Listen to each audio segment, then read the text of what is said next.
Dans cette deuxième vidéo, nous allons parler des outils DevOps et nous allons parler de deux outils DevOps que vous devez connaître. Le premier, c'est Release IT. Release IT, au fait, nous allons parler de ça tout au long de la vidéo et nous allons finir en parlant de GitHub Action. OK?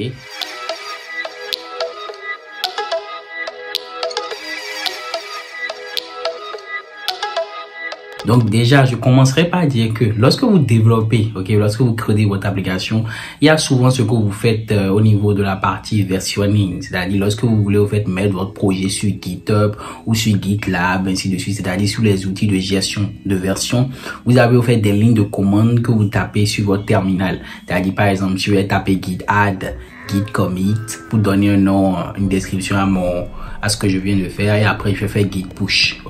Donc ce processus là, je vais le répéter à chaque fois que j'ai une nouvelle modification à faire. Je sais ce que vous allez me dire. Moi, j'utilise GitHub ou j'utilise des outils intégrés à mon éditeur de code. Donc, j'ai pas besoin de taper ces lignes de code là, ainsi de suite. Mais le problème, c'est que arrivé à un moment, vous êtes obligé quand même d'utiliser ces outils là pour pouvoir pusher votre projet sur Git. Donc, aujourd'hui, nous allons parler de Release IT, qui est un outil que j'ai découvert tout au long de mon parcours lorsque je suis en train de préparer cette vidéo, qui était totalement hors série, que j'ai tenu quand même à partager avec vous avant d'aller au niveau des autres outils assez puissants du DevOps. Donc, Release IT, c'est un outil essentiellement, qui vous permet de gérer de manière automatisée le versionning de votre application. Il vous permet, en réalité, de pouvoir gérer la numérotation des versions, de donner des notes, au niveau de chaque version. Et en plus, il vous permet de pouvoir publier sur plusieurs canaux de manière automatique. Donc, vous avez bien compris, Release IT, c'est un outil, en ligne de commande qui vous permet essentiellement de pouvoir, gérer tout ce qui a rapport au versionning de votre application. Quand on parle de versionning, je dis, il permet essentiellement de pouvoir donner des noms à vos applications, de pouvoir versionner votre application, de pouvoir mettre des notes sur chaque version. Et en plus, il vous permet de pouvoir publier ça sur plusieurs canaux tels que GitHub, tels que GitLab, tels que NPM. Donc là, on va passer sur mon ordi et là, je vais vous montrer comment ça se passe. Alors là, je suis actuellement sur la documentation de Release IT, Donc ici, au niveau de leur dépôt GitHub, si vous êtes un peu curieux, vous pouvez aller télécharger le GitHub et voir un peu comment cela a été mis en place, l'outil essentiel Release IT. Mais ce qui nous intéresse essentiellement ici, c'est par rapport aux outils et aux différents processus nécessaires, comment l'utiliser pour pouvoir le configurer sur un projet.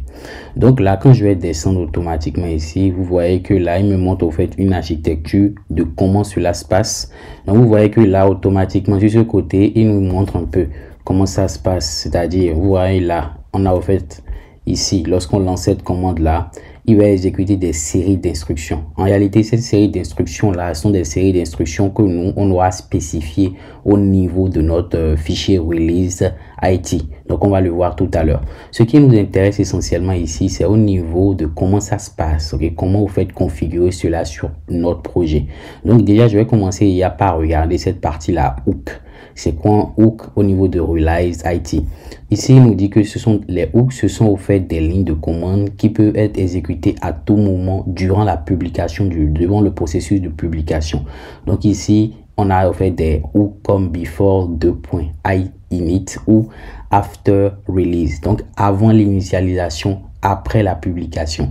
Donc ici, il nous montre un peu comment composer un hook. Donc un hook est composé de préfixes before ou after, et après il utilise des plugins tels que version, Git, NPM, GitHub, GitLab. Donc si vous vous rappelez tout à l'heure, j'ai dit que on a la possibilité de pouvoir le publier sur plusieurs canaux. J'ai parlé de Git, du NPM, GitHub et GitLab.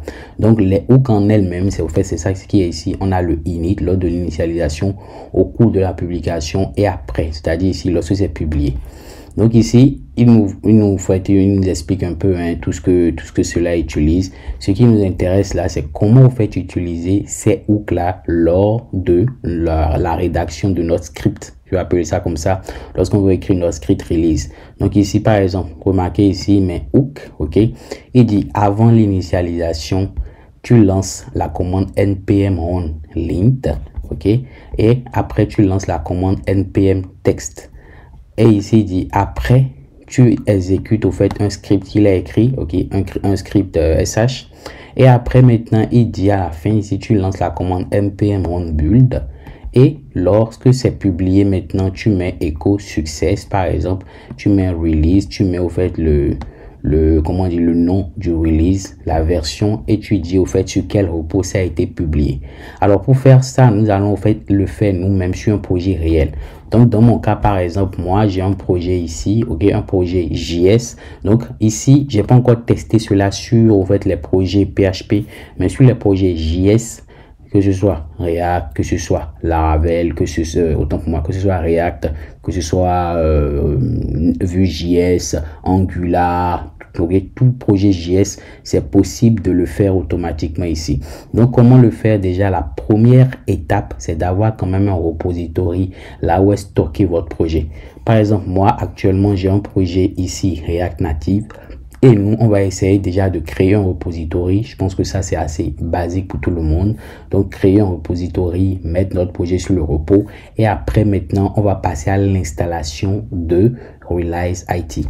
Donc, moi, je vais me rendre ici sur mon GitHub. OK. Je vais me rendre sur le GitHub. Et là, je vais au fait créer mon repository. Donc, ici, je vais mettre par exemple ici React App, et ici je vais mettre ici ça c'est un projet que vous pourrez télécharger pour voir un peu comment ça a été fait. Donc learning, je vais mettre learning release voilà -it.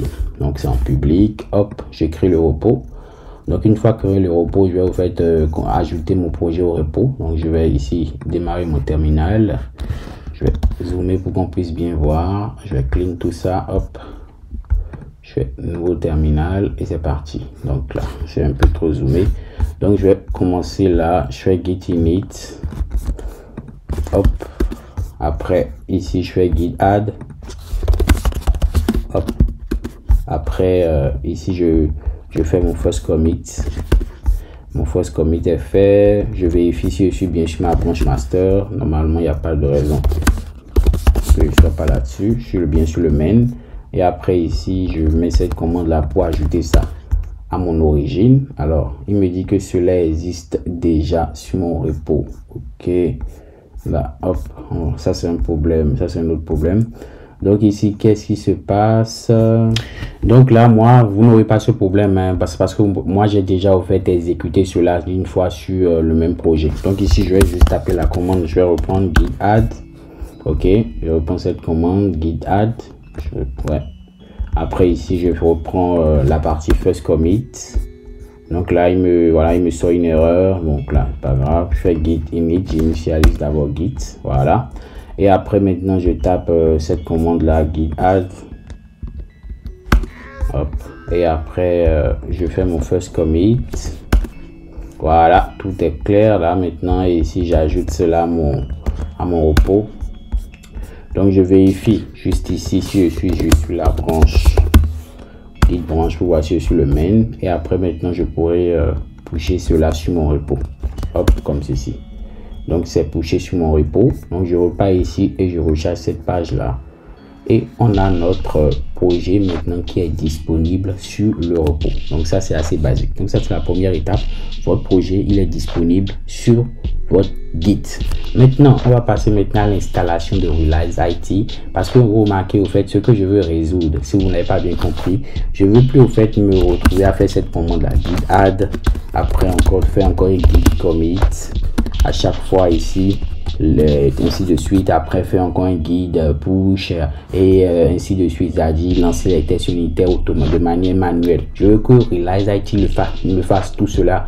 Moi j'aurais juste à taper une petite commande npm run realize et là au fait automatiquement lui va me faire tout le processus. Donc ici quand je parle de DevOps, c'est au fait l'esprit, c'est-à-dire essayer de tout automatiser, c'est-à-dire quand c'est automatisable, on l'automatise. Cela nous fait gagner en temps et en efficacité. Donc, si vous l'avez bien compris, passons maintenant à l'installation de Realize IT. Donc, si je reviens au niveau de la documentation, je remonte totalement. Voilà, ok. Il nous montre comment l'installer. Donc, ici, c'est la commande npm init. Donc c'est la partie assez simple, mais il y a d'autres alternatives hein, comme npm install-d. Mais je vais prendre juste cette partie là. Je vais me rendre sur mon projet, je vais taper la commande npm it release it comme ceci. Et là, il va me l'installer. Donc, au cours de l'installation, il va me demander un certain nombre d'informations ou de choses au fait nécessaires. Donc ici, il me dit, est-ce que je souhaite publier sur le GitHub? C'est-à-dire, je vous ai dit tout à l'heure qu'on peut publier sur plusieurs canaux. Donc, dans notre cas ici, il me dit oui. Est-ce que tu souhaites publier, par exemple, sur GitHub à la fin? C'est-à-dire, quand je vais le mettre yes ici, vous allez remarquer qu'il va me faire quelque chose au niveau d'un fichier. Je mets par exemple ici, yes, pouvoir. Après, il me demande où souhaites-tu écrire au fait tes configs de release, ok? Donc ici, il me propose au fait ce fichier là et le fichier package.json.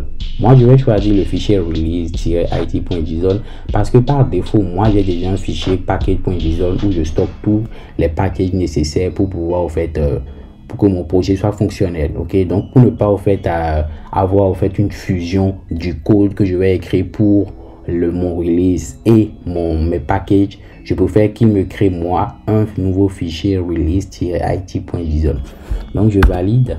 Là maintenant vous voyez qu'automatiquement ici il a créé le fichier release.it et il a mis quelque chose à l'intérieur. Donc j'attends qu'il finisse l'installation et on va un peu discuter de cela. Si vous vous rappelez bien, ok, ici sur ce côté là, je lui ai dit que je souhaite publier ça sur le canal GitHub. C'est à cause de ça automatiquement ici, il m'a ajouté ce bout de code là. C'est pour dire que lorsque tout mon code sera fini d'exécuter, lorsque j'aurai fini d'exécuter tout mon code, il va en fait l'exécuter, il va automatiquement le publier sur GitHub. Ok, donc je vais laisser cette partie d'abord et maintenant on va repartir au niveau de la documentation où on va déjà essayer une première chose pour voir comment ça va se passer. Donc ici, une fois qu'il vous a ajouté votre fichier release IT au niveau de la racine de votre projet, ici il faut remarquer qu'au niveau du fichier package.json ici, il va vous dire automatiquement quelque chose. Ok, il va ajouter une partie, je vais fermer tout ça. Donc au passage, l'installation s'est bien passée, j'ai pas de souci, tout est parti correctement là. Mais ici au niveau de notre fichier package.json, vous remarquez qu'il a ajouté une nouvelle ligne, ok, release-it, et il a mis la version, ok, ce qui veut dire que après maintenant au niveau de ma partie script, j'ai au fait ici, ok, une ligne de commande qui est maintenant possible d'utiliser. C'est-à-dire je peux maintenant taper cette commande là, ok, je peux taper une commande comme ceci, npm run release comme ceci au niveau de mon terminal et cela va m'exécuter les instructions que j'aurais mis dans ce fichier là. Ok, donc pour le moment je vais enlever ça et maintenant je vais essayer de comprendre ce qui se passe ici. Donc je vous ai dit que cette première partie là, il vous dit automatiquement que lorsque je vais finir, je vais t'envoyer ton projet sur GitHub. Donc moi j'ai déjà mes accès GitHub, donc il les comprend déjà par de base là et il pourra me les envoyer. On va le voir tout à l'heure. Donc ici je sauvegarde et je vais commencer maintenant au niveau de la documentation à faire quelque chose de très basique. Donc ici au niveau de la partie hook, on a parlé de ça tout à l'heure, on va essayer déjà de lancer une petite commande pour voir ce qui se passe. Alors je vais prendre juste ce bout de code là pour ne pas me déranger. Ok, donc je ne vous conseille pas de faire ça hein. Pour avoir la main, l'idéal c'est de tout taper en même temps, mais pour vous montrer comme c'est un aperçu, je vais venir ici et je vais au fait l'ajouter. Donc moi de base je vais pas ajouter tout, je vais juste ajouter ça et après je vais enlever ce que je veux pas utiliser. Je vais faire ça, donc je n'oublie pas de mettre une virgule après. Donc je vais enlever tout ça pour le moment hein. Ou soit je vais voir si je peux mettre là. Il me dit c'est pas possible de mettre en commentaire, c'est pas grave, on va enlever tout ça et on va essayer d'exécuter quelque chose. Lui par exemple par défaut il exécute une commande npm runtlin npm test pour lancer les tests. Vu que moi j'ai pas encore configuré des tests sur mon projet, je ne pourrais pas faire ça. Je vais juste taper une commande par exemple ici git add, ok, et après maintenant je vais taper une commande par exemple ici git pull, ok. Donc je sais que après le git add il y a un git commit normalement que je dois faire, donc je vais aligner les instructions. Je fais git add git commit, ok, -m. Donc je vais mettre un texte, je vais mettre ici par exemple ici second commit comme ceci. Bon, on a plein d'erreurs pour le moment. Alors quoi les erreurs? Ouais, ici j'ai oublié juste de mettre ça. Parfait. Donc ici, j'ai mis git commit, j'ai donné un nom à mon commit. Et après, j'ai fait ma griffe ici. Et après, je fais un git pull. Alors, on va tester ça pour voir ce qui se passe. Est-ce que ça marche? Donc ici, je vais faire ça. Je vais faire la commande comme je l'ai dit. npm run release. Comme ceci. Et je lance cette commande-là. Vous remarquez que ici, il me dit qu'il a bien exécuté cette première commande git add. Mais après le git commit, il me dit qu'il n'arrive pas au fait à l'exécuter. Donc ici, en bas ici, il me dit qu'il y a sûrement un problème d'exécution, probablement un problème d'addition et tout ça. Mais ce qui m'intéresse essentiellement ici, pour pouvoir résoudre déjà ce problème, je vais d'abord ajouter, ok, je vais d'abord faire ça de manière manuelle, d'abord comme ceci. Je vais mettre ici second commit. Et je push. Ok, je fais ça. Maintenant, je vais reprendre maintenant le process. Une fois l'avoir fait maintenant, je reprends cette commande là. npm run release. Donc ici, toujours, il me dit que j'ai un problème. Et là, on a bien remarqué le problème. C'est-à-dire ici, j'ai mis git commit tiret. Il y a un M ici que j'ai pas mis. Et après, je mets le nom de mon commit. Donc, vu que j'ai dit second commit, maintenant, je vais mettre ici troisième commit. Je vais mettre juste 3 commit 3. Et ici, bon, c'est pas une bonne nomenclature, mais vous avez compris ce que je vais faire. Je fais ça, hop, je lance la commande npm run release. Et là, j'ai toujours fait mon erreur par rapport à mon git. Donc, autant pour moi, j'ai oublié de sauvegarder. Je reprends maintenant encore une dernière fois. Voilà, et tout est passé. Alors, qu'est-ce qui se passe? Vous remarquez que ici, il me fait la commande git add. Après, il me fait la commande git commit. Et après, maintenant, il me récupère les modifications de mon code. Ok, donc après il me parle d'un problème de GitHub token. On ne va pas le voir au cours de cette deuxième vidéo, mais au fur et à mesure je vais vous parler de cela. Après maintenant, quand il a fini d'exécuter ma commande, il faut noter que release me pose des questions, ok, pour pouvoir générer le tag par rapport à ce qu'il veut pusher sur mon GitHub. Donc il me demande au fait c'est quoi la prochaine version. Il y a une version qui peut être patch, minor, major, pré-patch, pro-monitor ou pré-major. Ok, moi je vais juste choisir la version par assez basique. Je fais ça. Donc il va me générer un tag de 0.1.3. Donc ici il me dit est-ce que je souhaite au fait committer. Je dis oui. En réalité j'avais plus besoin de committer ici, c'est-à-dire ici cette commande que j'ai fait là, j'ai plus besoin de le faire parce que lui, à chaque fois, à chaque fin que j'ai fini d'exécuter toutes mes instructions ici, lui me commit cela et il me génère automatiquement un nom de commit lié au fait ici au numéro de version qui a été pushé. Donc je fais yes ici par exemple. Ici il me demande si je souhaite au fait ajouter un tag 0.1.3 au projet. Je dis yes toujours. Et il me demande à la fin, vous voyez, il me demande, est-ce que tu souhaites que je te push cela sur le dépôt? Je dis yes. Si je mettais no ici automatiquement, il va juste garder ce que j'ai pushé et j'ai mis ici comme commit. Mais quand je vais mettre yes, je vais valider. Vous allez voir que ici, il me dit au fait de créer un git et tout. Je mets ici yes. Et là, automatiquement, remarquez là, il m'a renvoyé sur le site avec le tag lié à ça. Quand je viens automatiquement ici sur mon projet, il me dit qu'il y a 3 commits qui ont été faits. Donc il y a le first commit, il y a le second commit que j'ai fait et il y a le third commit. Ok, donc ici je fais public release et là automatiquement il me publie ça et il me met les 3 commits que j'ai fait. Si je reviens ici au niveau de mon code, vous allez remarquer que moi j'ai ma branche normale, ma branche main qui est de la branche de base. Et après, j'ai maintenant le tag qu'il a demandé tout à l'heure. Vous voyez que là, il m'a ajouté ce tag là 0.1.3 automatiquement. Quand je viens dessus, il me met au fait tout ce qui a rapport à ce tag là. Vous voyez que c'est quand même fun. Après maintenant, si je veux par exemple, donc ici, je vous l'avez compris, je n'aurai plus besoin de cette commande git commit et même la partie git add, j'ai plus besoin de cela. Je fais juste git pull pour récupérer les modifs.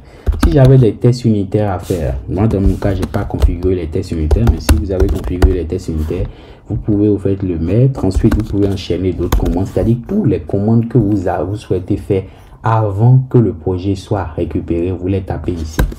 Donc une fois que c'est fait, on repart dans la documentation, ok, et maintenant on va voir ce qu'on peut faire après ça. Ici par exemple, il nous dit que après ça, par exemple, lui il a buildé le projet avant de l'envoyer, mais après la publication, il met ce message là. Nous on va essayer de voir comment ça se passe. C'est-à-dire qu'on fait after release, ici après ça, comme ceci, hop.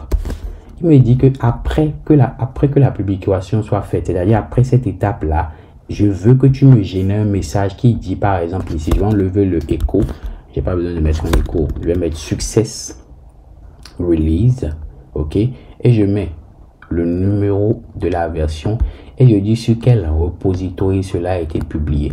Donc si vous l'avez bien compris, quand je vais reprendre en même temps la même commande, à la fin je n'aurai plus juste le lien, j'aurai juste ce message après, j'aurai ce message plus le lien. On y va, je clean, je lance la commande npm on release et vous remarquez qu'il a bien fait mon git pull, il a fait le npm on test. Donc de mon côté j'ai bien configuré là, et voilà, j'ai pas bien configuré le test, donc ici il me dit que oui, j'arrive pas à exécuter tes tests. Donc pour moi, dans mon cas, je vais enlever ça parce que j'ai pas encore configuré, mais je vais reprendre encore ici, hop, npm on release, il fait le git pull et ici il me dit quoi? Il me dit mon gars, tu dois committer ce que tu as fait. C'est-à-dire, il y a une modification au niveau du release. Et là, lui ne peut pas, au fait, pull ma modification. C'est-à-dire, il ne peut pas pull sur le serveur tant que moi, je n'ai pas commit ici. Donc, il n'y a pas de souci. Qu'est-ce que je vais faire avant de puller? Je vais lancer cette commande-là. Je vais faire ici mon guide add comme ceci. OK, virgule. Je pense que vous avez la main. Je vais maintenant mon guide commit-m. Ici, je vais mettre un nom à mon commit. Je vais mettre test par exemple. Hop, hop, hop. On est bon. Donc là, je sauvegarde. Et je vais essayer de reprendre l'architecture. Donc, il va faire guide add. Après guide commit. Et après, maintenant, il va pouler les modifications. Je fais ça. npm on release. Et là, vous voyez que tout marche correctement. C'est-à-dire, il a fait le guide add. Après, il a commité ce que j'ai fait. Et après, il a poulé les modifications. Et maintenant, release maintenant me demande la même chose que je vous ai montré précédemment. Il me demande, il s'agit de quelle version? Lui me génère une version par défaut en se basant sur ma version précédente. Ma version précédente au niveau de mon tag. Autant pour moi, je recharge. Voilà, hop. Donc là, on a 3 tags déjà. Je pense pas qu'on est sur le même projet, au fait. Autant pour moi. Je recharge là. Là, je viens au niveau de mon code. Donc ici, on a un seul tag qui est 0.1.3. Donc ici il me demande, il me dit la prochaine au fait c'est 0.1.4. donc ici hop, je vais choisir ça. Il me dit est-ce que tu souhaites committer? Je pense que vous avez la main, vous comprenez ce que je suis en train de faire. Donc ici je fais tag aussi, je fais yes, je dis oui, push moi ça. Et à la fin, normalement si tout marche bien, on doit avoir ce message à la fin. Donc on va surveiller pour voir si on a cela. Je fais yes, hop. Donc là, je reviens ici et il me dit quoi? Il me dit qu'il y a une commande qui n'est pas trouvée. Regardez ici, il me dit success release tax list. Donc, il me donne la version et il me dit que ça a été envoyé sur le repository Moveking. C'est-à-dire, il a bien écrit cette phrase-là. Alors, si on repart au niveau de notre repository, je recharge ici. OK? Je viens maintenant au niveau du code. Normalement, là, on doit avoir 2 tags. OK, on doit avoir 2 tags. Et ce tag-là, si je clique là-dessus, vous remarquez que là, ici, il me dit que c'est le 0.1.4. Et il me montre les 2 fichiers qui ont été générés pour ce tag-là.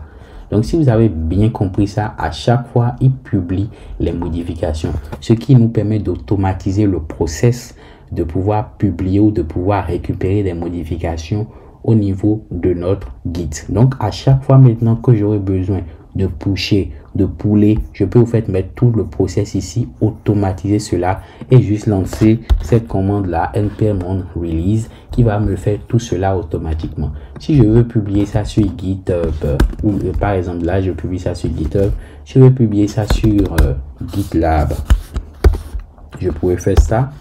Si je veux publier ça sur npm, je pourrais faire ce qui est ici. Donc ici je mets npm et là automatiquement il va comprendre que quand il va finir d'exécuter ça, il doit m'envoyer ce projet là sur tous ces canaux là automatiquement. J'espère que c'est bien compris. Une fois que c'est bien compris, je passe à la seconde étape. La seconde étape, essentiellement ici, on va parler essentiellement de GitHub Action. Et ici, pour cette deuxième vidéo, parce que je la fais un peu longue, on va parler ici de GitHub Action et on va essayer de l'implémenter directement, en fait, sur le projet sur lequel on est actuellement. Donc, comment cela va se passer? Je me rends au niveau de la documentation de GitHub Action. Donc, là, on y va. GitHub Action. Donc, au niveau de cette documentation-là, ok, au niveau de cette documentation-là, quand je descends, hop, voilà, je suis sur la documentation officielle. On va essayer de pratiquer avec un exemple simple. Et au niveau de la troisième vidéo, je vais vous montrer de manière encore plus approfondie comment l'utiliser. Donc, c'est quand même assez puissant et ça nous permet d'automatiser un certain nombre d'opérations. Nous, par exemple, ici, ok, on va au fait venir là. Donc, je vais d'abord vous lire ce que ça permet de faire. Donc, vous voyez au niveau de la documentation, il dit automatiser, personnaliser, ok, exécuter vos workflows, ok, de développement logiciel directement dans votre référentiel avec GitHub Action.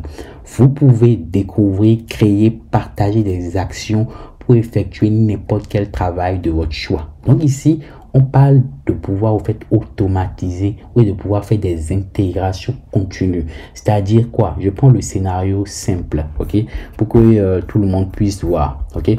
Lorsque moi, par exemple, ok, je prends un scénario simple.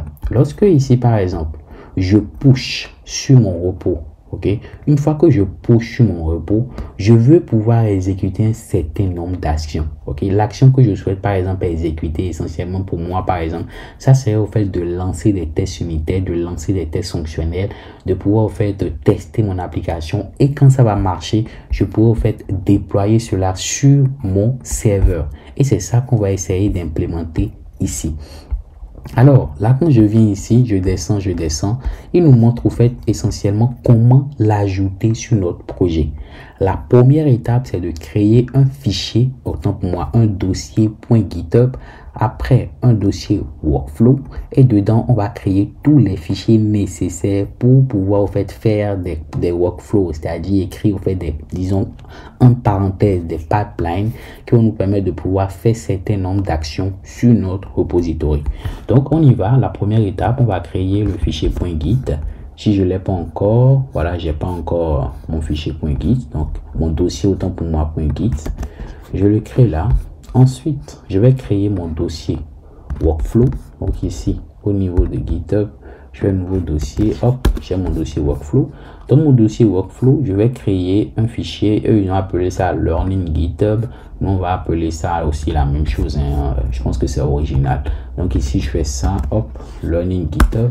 Et vous voyez qu'on a ce schéma là, XML. Donc ici, on va pouvoir mettre des scripts. Je vais appeler ça comme ça. On va mettre des instructions qui vont nous permettre de pouvoir faire un certain nombre d'actions. Par exemple, dans notre cas, lorsqu'on va détecter qu'on a fait un push sur le repository, c'est-à-dire sur notre repo ici, on veut pouvoir exécuter certain nombre d'actions. Quand je parle d'action ici, on a au fait ici la partie action. Quand je viens sur action, par défaut, moi encore, j'ai encore rien sur ma partie action, donc il me montre un peu comment le configurer. Mais une fois que cela est fait maintenant, on va essayer de mettre un certain nombre d'instructions là et on va voir comment ça se passe. Je vais aller de manière très simple et je vais l'expliquer pour que vous puissiez voir. Je vais prendre ce bout de code là et on va l'expliquer au fur et à mesure. Je vais faire ça. Je vais faire juste un copier là. Je le colle ici. Et ici, on va parler de qu'est-ce qui se passe en réalité. En réalité, lorsque vous voulez écrire une action, elle est composée de 3 parties. La première partie, c'est le nom de l'action. Cette partie-là, on n'a pas besoin de ça. La deuxième partie, c'est l'événement qui déclenche cette action-là. Et maintenant, la dernière partie, c'est l'ensemble des tâches qui sont effectuées dans cette action-là. Donc, notre action va s'appeler apprendre GitHub. OK, simplement. Et tu vas t'exécuter lorsque tu détectes un push. C'est-à-dire, lorsque tu détectes l'événement push, tu vas exécuter toutes ces actions-là. Donc, il y a plusieurs autres événements qu'on peut surveiller. Lui, surveille juste le push. on peut surveiller le pool, on peut nous-mêmes exécuter ça de manière manuelle. Ok, tout ça se trouve au niveau de la documentation. Lorsque vous allez au niveau du on ici, vous voyez, il dit que cela permet de spécifier le déclencheur de ce workflow. Cet exemple utilise l'événement push, ok, de sorte qu'une exécution de workflow est déclenchée chaque fois que quelqu'un push, ok, une modification vers le référentiel ou fusionne une demande de tirage, c'est-à-dire un pull request. Elle est déclenchée par un push vers chaque branche pour obtenir des exemples de syntaxe qui s'exécutent uniquement sur des push vers des branches. Donc ici, on a offert ici un lien qui nous permet de pouvoir voir. Donc n'hésitez pas à aller checker la documentation pour voir comment vous faites utiliser ça de manière encore plus approfondie. Mais nous, dans notre truc, on va faire un truc basique pour que vous puissiez voir comment ça se passe. Donc ici, la première, c'est le nom de l'action. Après, on fait le push. C'est-à-dire quand on détecte l'événement push, on va exécuter un certain nombre d'instructions. La première instruction ici chez nous, forcément cette partie, on a forcément besoin de cela. Alors, je vous fais ça de manière simple ici. Lorsque vous avez un ordinateur, lorsque vous voulez tester votre produit, vous avez besoin d'avoir un système d'exploitation disponible sur votre ordinateur pour exécuter certains nombres d'instructions. Donc, par défaut, nous, on installe Ubuntu sur notre ordinateur. Considérez par exemple que là, vous êtes sur un ordinateur virtuel et vous avez installé Ubuntu Latex dessus. Lorsque vous avez installé Ubuntu Latex dessus, maintenant, vous pouvez exécuter un certain nombre de steps. Alors, c'est quoi les steps? C'est-à-dire des instructions, des séries d'instructions sur votre projet. Alors, ici, il nous dit que tu utilises, ok, la partie checkout v3. En réalité, ça nous permet de pouvoir récupérer les modifications de notre projet. Donc, si vous allez au niveau de la documentation, ici, au niveau de GitHub Action, je vais taper par exemple checkout-v3, je vais descendre, je vais autoriser Action, je descends. Si je le trouve pas là, je vais directement ici aller là, hop, et je vais juste, voilà, ici, donc action for checking. Donc vous voyez que ici, il nous explique un peu que cette action permet au fait de récupérer les modifications du repos, donc de l'espace de travail. Donc c'est ce qu'il fait, il récupère les modifications et après ici il utilise Node.js, il installe Node.js et il dit au fait j'ai besoin de la version 14 de Node.js et après il lance cette commande là npm install-g bash et après il fait npm-v simplement. Donc ici il exécute déjà un truc très simple et on va voir comment ça se passe. Alors moi je viens maintenant là et je vais essayer d'exécuter ça. Donc moi je vous ai dit tout à l'heure, mais moi j'ai déjà au fait fait mon bout de code qui me permet de pusher sur mon repository. Donc moi je vais juste taper la commande npm on au lieu de taper git add, git commit, git test et tout ça. Je fais ça. Donc vous voyez que là, hop, j'ai une erreur à chaque fois, c'est par rapport à ce truc là, mais c'est pas une erreur bien grave. Donc ici il me fait git add, git commit, git pull et ici il me dit ah j'ai besoin du token. Donc ça c'est un warning et après il me dit que j'ai besoin de GitLab token. C'est normal que ça bug parce que ici moi j'ai pas de GitLab configuré sur le projet. Donc je vais enlever tout ça. Mais déjà on remarque que ici il a bien commité et il a bien pull. Mais je vais revenir au niveau de notre projet ici, ok, je vais venir au niveau de action et pour le moment je n'ai rien du tout sur le truc, ok. Je vais reprendre maintenant en enlevant ce que j'ai enlevé tout à l'heure là. Je vais faire npm on release et là on voit qu'il est bien passé sur toutes ces instructions là. Donc une fois qu'il est bien passé sur toutes ces instructions, je vais dire par exemple que ma modification maintenant elle est minor. Et ici, je lui dis oui, je souhaite que tu me génères au fait ce release là. Je fais yes. Après, je dis oui, je souhaite que tu m'ajoutes ce tag là. Oui, je souhaite que tu me pushes ça. Ok, donc là, il fait ça. Donc, il me dit, je vais te créer un release, la partie release, une publication 0.2. Es-tu d'accord? Je dis oui, je suis d'accord. Je viens dessus et automatiquement, cela a été publié. Ok, donc ici il me dit success, ouais, il me dit la commande success n'est pas à fond. Donc ici je vais mettre mon écho pour les prochaines fois pour éviter ce bug là. Donc je viens au niveau de action ici et vous remarquez que il est en train d'exécuter le release 2. Ok, donc tout s'est bien passé ici. Quand je vais cliquer ici, ok, là on voit que il est en train d'exécuter au fait ce truc là. Donc, le nom du fichier qu'il a exécuté, c'est ça, Learning GitHub Action, c'est-à-dire notre fichier qui est là. Maintenant, qu'est-ce qu'il y a à l'intérieur? Quand je clique dessus ici, vous remarquez que là, donc ici, hop, qu'est-ce qui se passe? Il démarre déjà les jobs, ok? Donc, ensuite, il fait notre instruction, il récupère les modifications. Donc, une fois qu'il récupère les modifications, il lance la commande pour installer Node. Après, il lance cette commande qu'on a vue là, cette petite commande npm install bat, ok?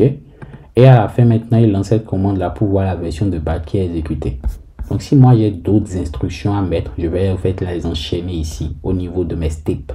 Donc ici, tout ça se passe au fait comme si je suis sur une machine virtuelle où il y a installé Ubuntu. Donc ici, toutes les instructions sont bien passées. Et c'est pareil, hein, c'est ce qu'il a fait, ici. Hop. C'est ce qu'il a fait sur le release 2. Donc hop, c'est la même chose. Hein. Remarquez là, c'est la même chose. Et ici, à la fin, il me dit que tout s'est bien passé. Donc cleaning et tout ça. Donc remarquez ici que l'événement qui a déclenché ça, c'est le push. C'est-à-dire, il a détecté un push automatique. Donc, par exemple, nous, ici, je vais mettre, par exemple, ici, je vais enlever Learning GitHub Action et je vais essayer de faire quelque chose d'autre ici, par exemple. Hop, je vais enlever ça pour tester. Et après, je vais, au fait, aller au niveau de la documentation. Là, tac, tac, tac. Donc, ici, je vais essayer de mettre ça. Ça, par exemple, ça donne un nom. Ok, à ce qui est en train d'être exécuté. Le nom, ça va être le nom de l'auteur du Git. Et il dit que, par exemple, il est en train d'apprendre une GitHub Action. Donc, je vais prendre, par exemple, ça. Et je vais le mettre ici. C'est assez basique, mais ça vous permet de voir un peu comment ça se passe. Donc, je fais maintenant Run Realize. Et là, tout se passe bien. J'ai plus d'erreurs. Ici, je vais mettre minor toujours. Je mets ici yes. Après, je génère mon tag. Après, je fais le push. Et hop, ici, je fais aussi mon yes. Et là, j'ai plus d'erreur ici. Et vous voyez, j'ai echo success. La partie release tag v3, ok, 0.3.0 a été publié sur le repository Moveking. C'est-à-dire ce que vous voyez sur mon release qui est sur cette partie-là, cette dernière partie. Ok, une fois que c'est fait, on y va, on va pas perdre de temps, hein, on va voir ce qui se passe. Vous voyez que là maintenant, il me dit que le 0.2.0 a été exécuté. Quand je viens ici, hop, qu'est-ce qui se passe dedans? Qu'est-ce qui se passe dedans? Donc ici, vous voyez qu'il me fait la même chose. Et ce qui m'intéresse essentiellement ici, quand je reviens en arrière, voilà, tac, tac, donc là, je vais voir, hop. Donc vous voyez que voilà au fait ce qu'il a exécuté. Voilà le workflow, voilà au fait les instructions qu'il a fait au fait automatiquement. C'est ce qu'on a fait précédemment au niveau de notre fichier Learning GitHub, tout simplement. Voilà. Alors, les amis, je ne sais pas si c'est clair, ok. Ce qu'il faut essentiellement retenir ici, c'est que GitHub Action et Release peut être fusionné. On va le voir tout à l'heure parce que les opérations que j'ai fait au niveau de notre Release et Release ici, on peut en fait exécuter ce fichier-là à l'intérieur de notre GitHub Action. C'est-à-dire, on peut exécuter ce qu'on a mis ici, c'est-à-dire la commande qu'on tape à chaque fois ici. npm release, ok, on peut l'exécuter au niveau de notre GitHub Action et c'est ça qui est là c'est ça qui est puissant dans l'outil. On va le voir au cours de la troisième partie. On va en fait aller de manière approfondie au niveau de GitHub Action. N'hésitez pas à me mettre en commentaire des questions si vous avez pu pratiquer ce que vous avez pensé de l'outil. Je vous donne rendez-vous pour la troisième vidéo où on va encore aller de manière approfondie sur la partie GitHub Action et on va voir comment vous faites automatiser des trucs, comment lancer des tests unitaires. À la prochaine vidéo les gars. Peace.